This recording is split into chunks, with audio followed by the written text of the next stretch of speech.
Mayor, aminado si Senate Pro Tempore o Senate President Pro Tempore at Chairman ng Senate Blue Ribbon Committee, Senator Panfilo Lacson, na merong krisis ngayon sa Senado dahil doon sa usapin ng insertion.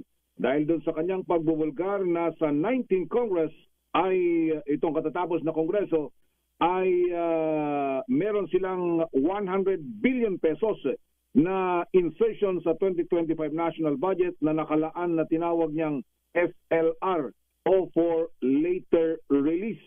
Nagulat umano ito sa sobrang laki nito kumpara sa panahon pa na hindi illegal ang PDAF dahil daang milyones pa ang pinag-uusapan noon.